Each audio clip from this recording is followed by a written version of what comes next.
Selamat pagi, selamat siang, selamat malam mahasiswa sekalian. Kita jumpa lagi dalam perkuliahan Arsitektur Nusantara, materi selanjutnya.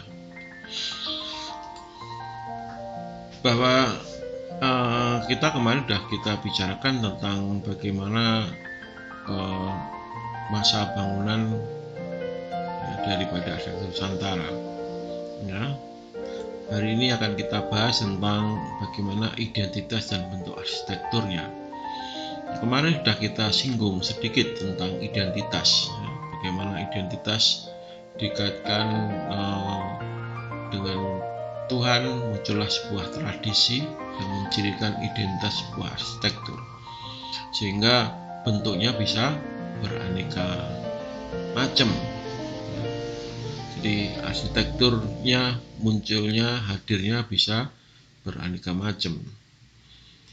Baik, kita lihat identitas. Nah, kita coba apa sih identitas itu? Ya, identitas itu adalah ciri atau keadaan khusus seseorang atau keadaan khusus sesuatu. Sesuatu itu misalkan arsitektur, yaitu arsitektur Nusantara, yaitu berarti sesuatu itu adalah itu. Menunjukkan jati diri, ya, menunjukkan jati diri juga. Jadi identitas seperti itu. Kita coba sebagai contoh seperti ini kita tahu ini Deddy Corbusier. Deddy Corbusier awalnya seperti ini. Bagaimana dia menunjukkan identitasnya sebagai pesulap. Ya, dia bermake up seperti ini. Hariannya, daily activity-nya ya seperti ini. Nah, namun dalam perkembangan hidupnya, jadi identitasnya merubah diri.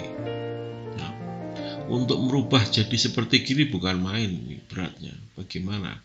Cara membesarkan badan, dia perjuangannya bukan main. Jadi identitas, dia memberikan sebuah identitas. Nah, terus dalam perkembangannya dia memelihara jambang, identitas. Okay.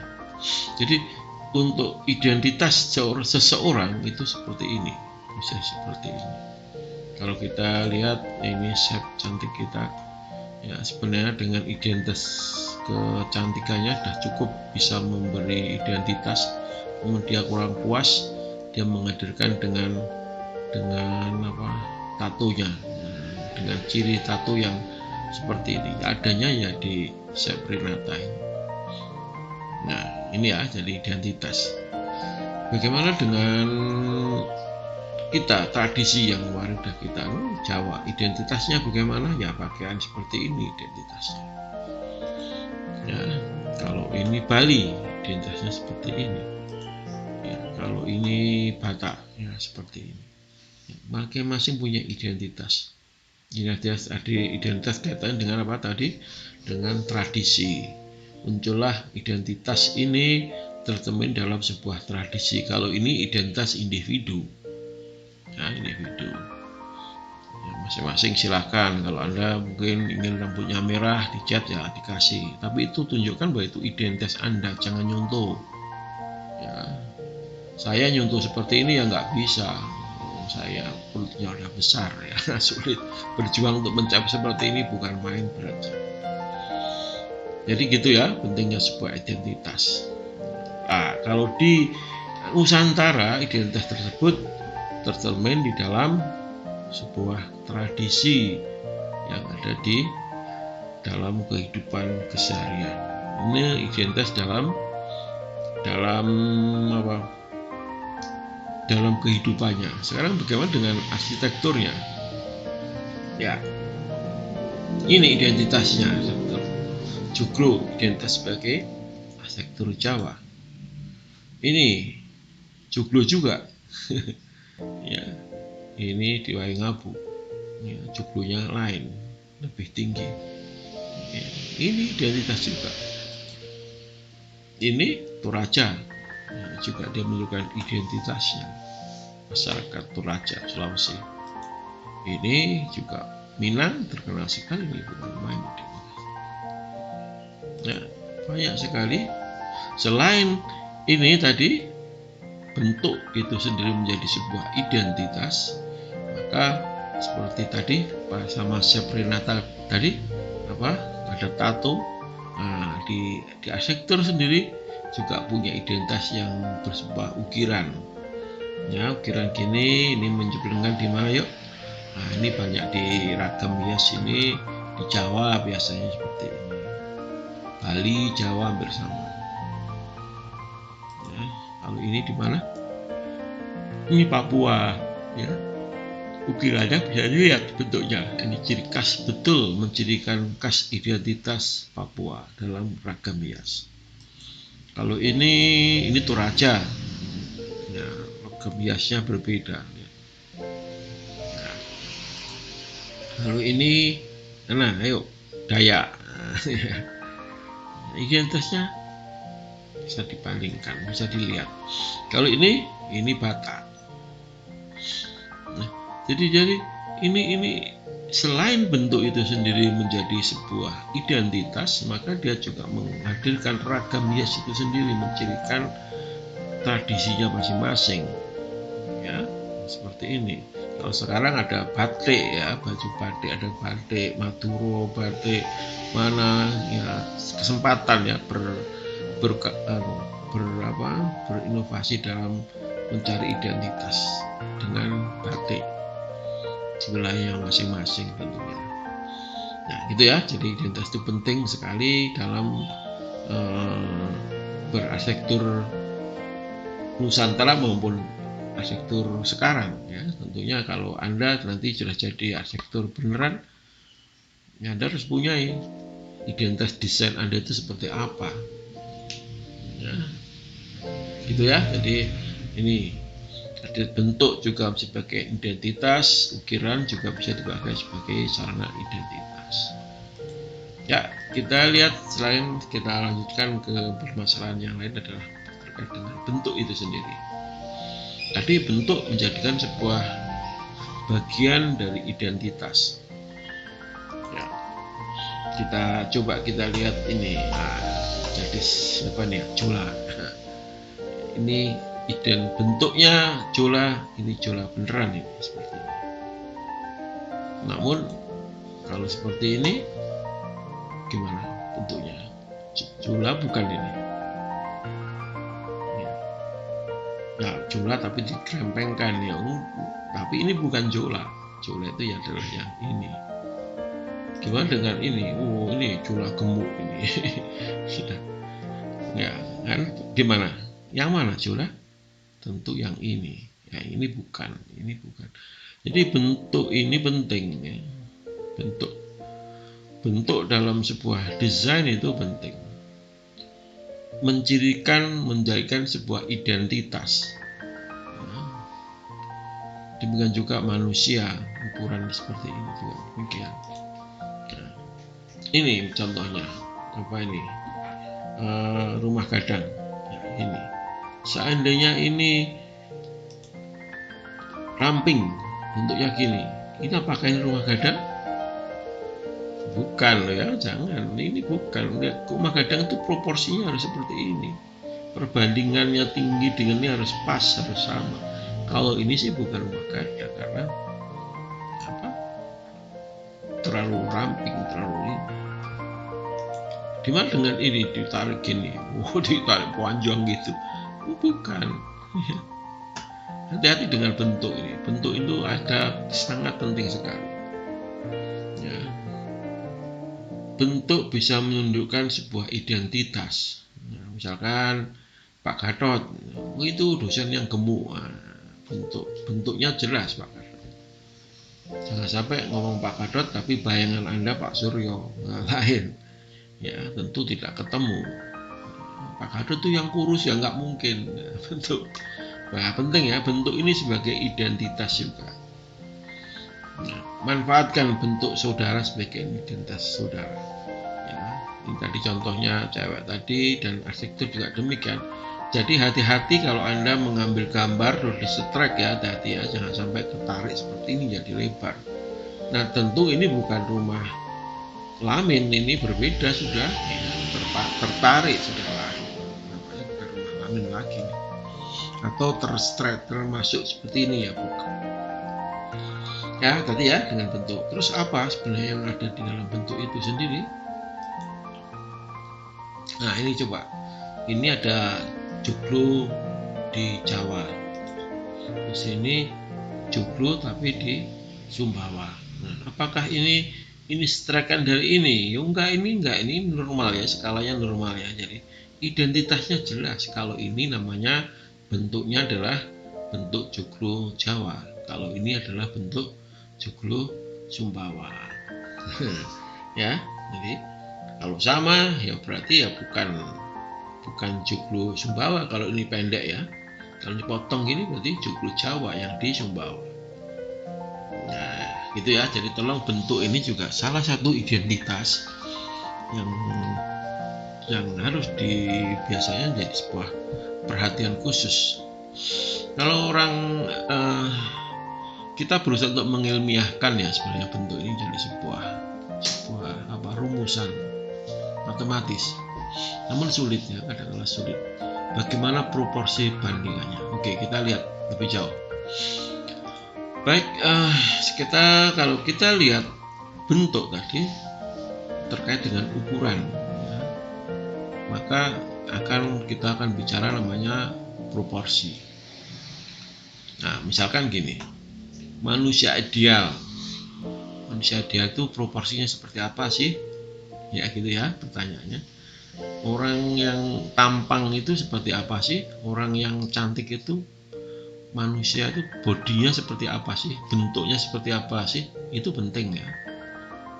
Maka biasanya dikaitkan dengan tingginya 170 misalkan. Ya, terus berat badannya berapa? Tinggi dikurangi 110. Nah, itu berat badan ideal. Ya, tinggi dikaitkan dengan berat badan. Bisa juga tinggi dikaitkan dengan dimensi lingkar perut. Ya, berapa lingkarnya perutnya? Lingkar dadanya berapa? Lingkar pinggangnya berapa? Bisa dikaitkan seperti itu. Nah, inilah yang dinamakan manusia ideal. Itu kalau kita ngomong proporsinya tentu akan dikaitkan dengan hal-hal seperti ini. Ada rumusan juga tentang manusia di sini. Kalau secara umum rumusnya manusia itu ya perbandingannya, perhatikan kalau Anda buat ceket ya, kepala itu 1, badan itu 3, ke bawah ini juga 3 ya. Perhatikan ini penting ya. Ini sering kita buat ceket tapi kadang-kadang tidak proporsional ya, bahasanya tidak proporsi ya.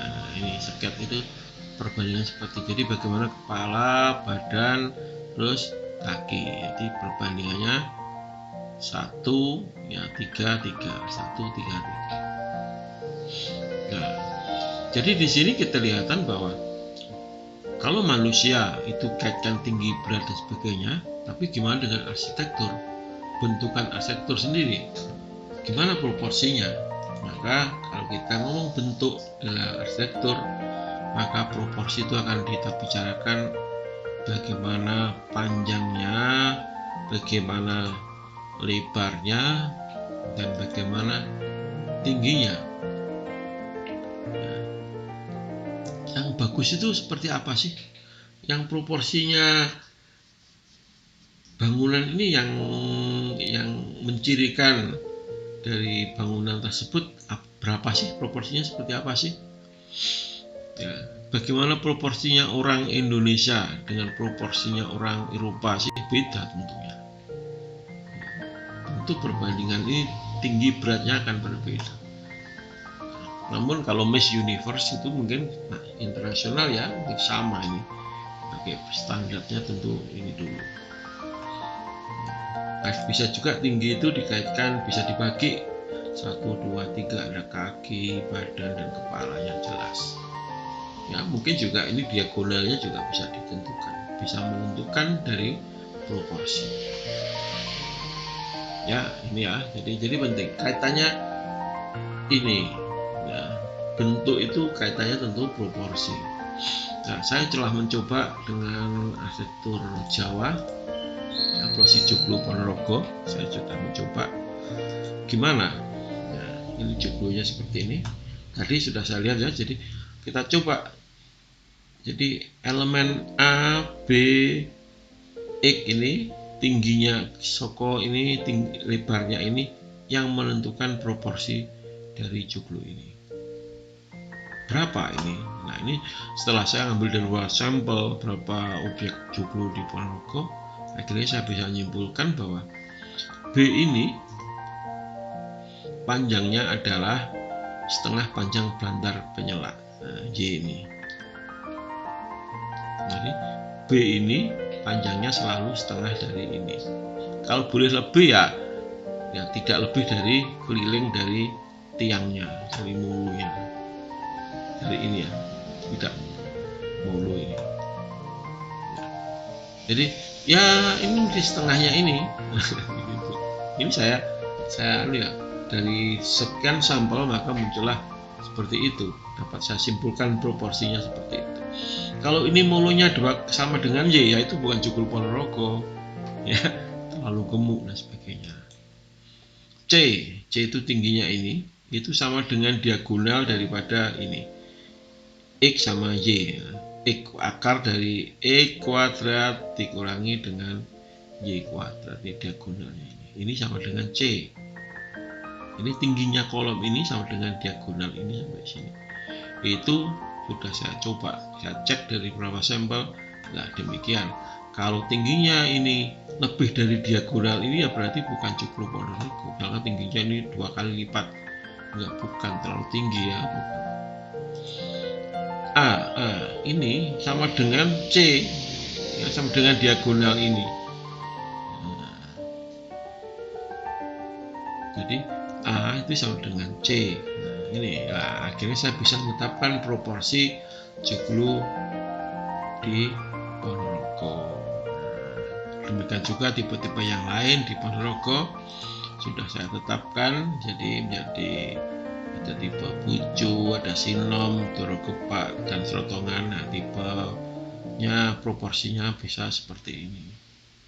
Nah, kalau menyimpang dari ini berarti bukan bangunan tipe Jawa di Ponorogo. Nah, gitu ya. Jadi ini salah satu kekayaan ya. Jadi supaya Anda juga harus mengerti bahwa proporsi itu sangat penting menunjukkan identitas dari masing-masing arsitektur, khususnya arsitektur Nusantara. Sekarang bagaimana dengan proporsinya yang ini?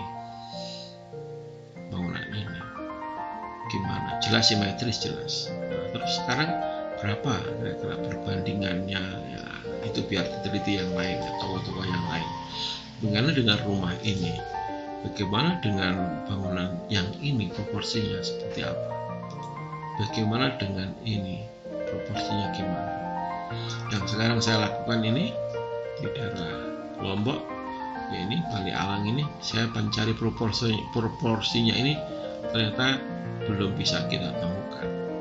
Namun perlu saya sampaikan di sini bahwa masyarakat itu punya rasa, punya feel ya. Oh ini kurang sini, rasanya itu bisa dilihat. Nah, arsitek harus bisa merasakan itu. Oh ini terlalu tinggi, mungkin tiang. Oh ini terlalu lebar, oh ini terlalu tinggi, bisa dirasakan. Kalau ini terlalu rendah, mesti orang terasa. Oh itu bukan, kurang tinggi sedikit, terlalu sedikit. Itu rasa, ya, pakai rasa. Nah itu yang sulit. Demikian juga sebenarnya di Jawa tadi juga demikian.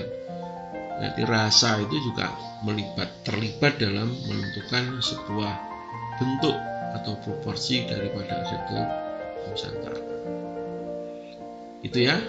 Jadi gini, catatannya gini, bentuk itu salah satu bagian dari bentuk identitas.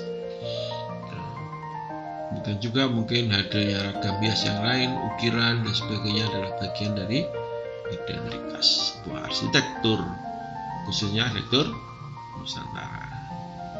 Baik, mungkin pertemuan hari ini cukup sekian dan Anda paham, tambah pengetahuan tentang ya identitas sama proporsi ya. Perhatikan benar dalam berarsitektur pentingnya. Gitu saja mungkin, sampai jumpa lagi pada pertemuan selanjutnya. Assalamualaikum warahmatullahi wabarakatuh.